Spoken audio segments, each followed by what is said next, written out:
نیم کش دل ریزہ ریزہ گما دیا، جو بچے ہیں سنگ سمیٹ لو، تن داغ داغ لٹا دیا۔ بھی ہے جس میں مجاز بھی ہے، جس میں حقیقت بھی ہے۔ تقریباً فیض کا لہجہ مشخص ہو گیا، اور فیض نے یہاں پر اس دور میں تنہائی بھی بڑھتی، قائد کی صحبتیں بھی بڑھتی، سیاسی مسائل سے بھی دوچار ہوئے، نظمیں بھی جو کہیں، خصوصاً مجھ سے پہلی سی محبت میرے محبوب کا۔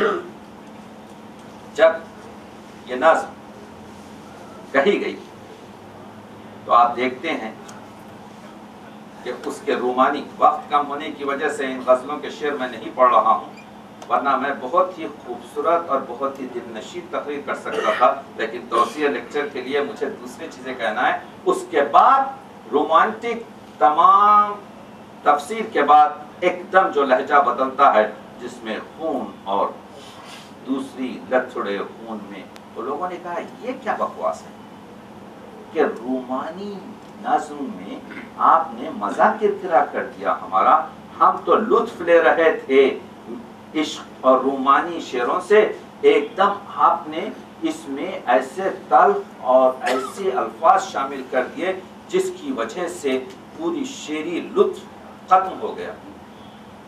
اور یہی چیز تھی جس نے فیض کے لہجے کو مشخص کیا،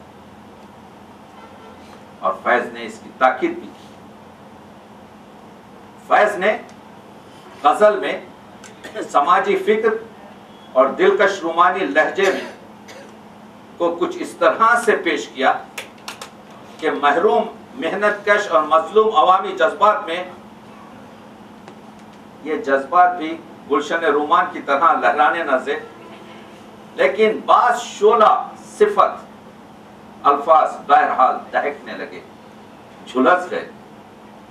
ہاں جام اٹھاؤ کہ با یاد لب شیریں، یہ مصرع دیکھیے، ہاں جام اٹھاؤ کہ با یاد لب شیریں، یہ زہر تو یاروں نے کئی بار کیا، اگر شرر ہے تو پھڑکے، جو پھول ہے تو کھلے، طرح طرح کی طلب تیرے رنگ لب سے ہے۔ رومانی الفاظ میں انقلاب اور سماج کی جو بے دردیاں اس سے بہتر پیش نہیں کی جا سکتی۔ وہ تیرگی ہے رہے بتا میں، چراغ رخ ہے نہ شم میں وعدہ، کرن کوئی آرزو کی لاؤ کہ صبح درو بام بجھ گئے۔ ایک گردن مخلوق جو ہر حال میں خم ہے، ایک بازو قاتل ہے کہ خونریز بہت ہے۔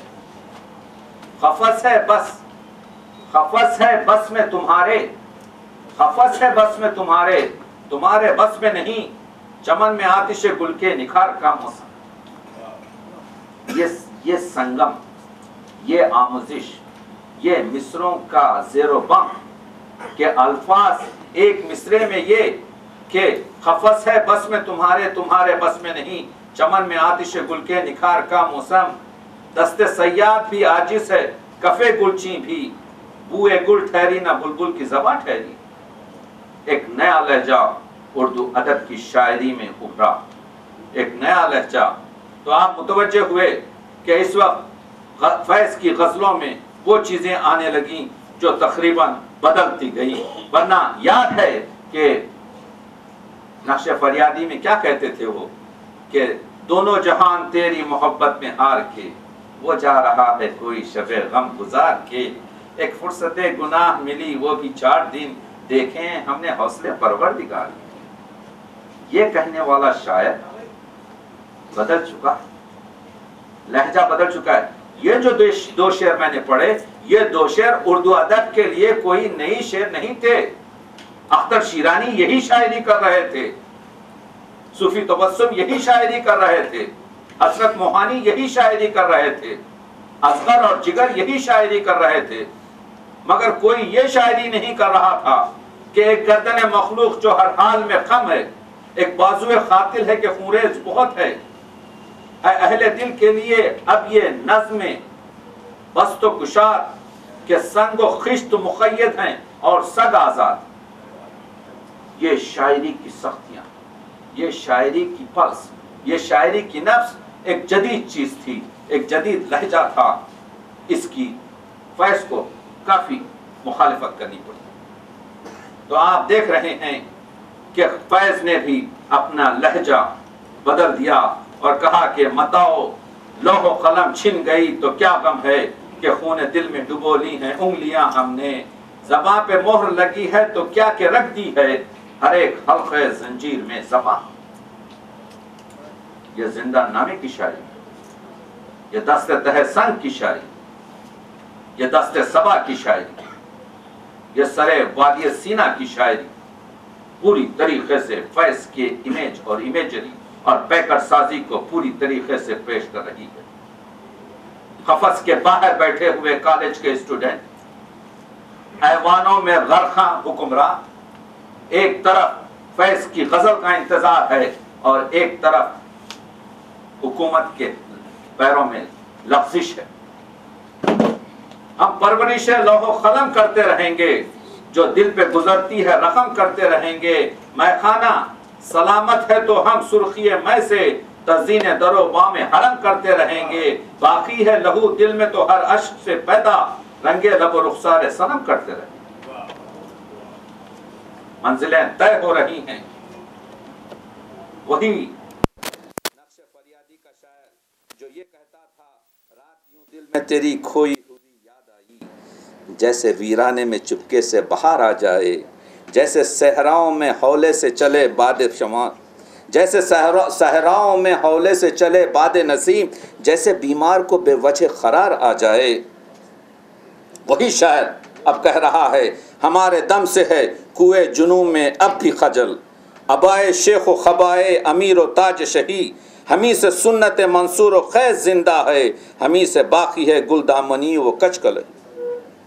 تو آپ دیکھ رہے ہیں کہ ایک شاعر کے پاس ایک ہی مصروں میں، ایک ہی غزل میں، ایک ہی نظم میں انقلاب بھی ہے، جمال بھی ہے، جمالیات بھی ہیں، یہاں پر حقیقت کے وہ مناظر بھی ہیں. وہ بات سارے زمانے میں جس کا ذکر نہ تھا، وہ بات ان کو بہت ناگوار گزری.